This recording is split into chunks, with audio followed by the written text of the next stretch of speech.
Ilang tulog na lang, pasukan na naman. Para sa mga hindi pa nakakapili ng kurso nila sa kolehiyo, naglabas ng listahan ng CHED o ang Commission on Higher Education ng in-demand courses hanggang taong 2018.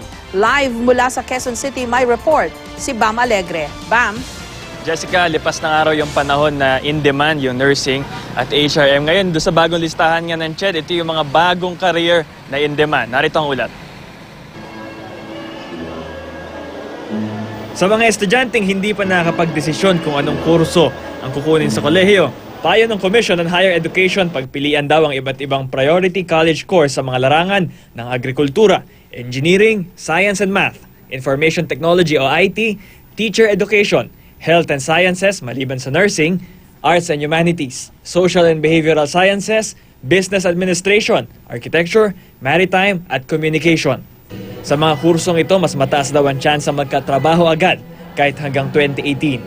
Mas marami rin daw oportunidad para makakuha ng scholarship. Itong mga priority courses na ito yung mga kurso na ini-encourage ng Commission on Higher Education na kunin ng mga estudyante, lalong-lalo na yung mga grantees natin sa Student Financial Assistance para makatulong sa ating bansa. No? So tinatayang itong mga kursong ito, yung needed for national development.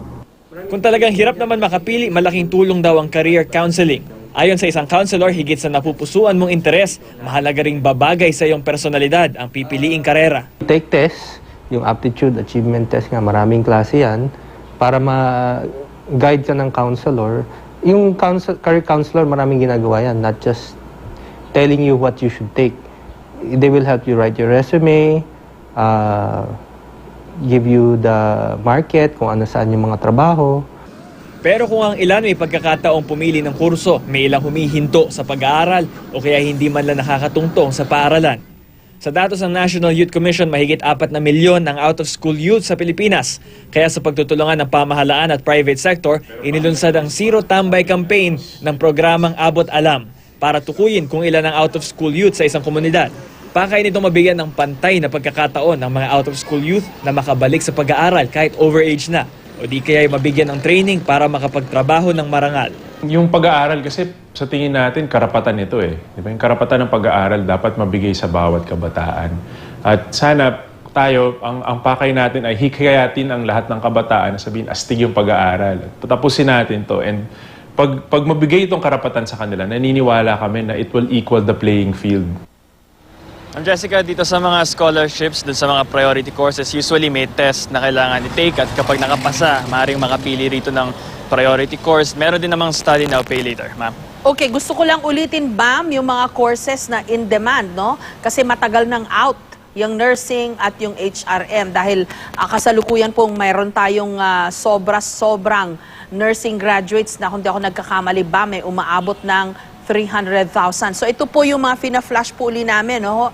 Yung mga courses na in-demand daw ngayon sa mga trabaho. Ulitin natin, isa-isahin natin, Bam, okay. Yung mga courses na in-demand. Dapat ito lang sana ang pagpipilian ng mga papasok sa kolehiyo. Agriculture, ayan. Yeah. Engineering, Science and Math, Information Technology, Teacher Education, Health and Sciences. Next page.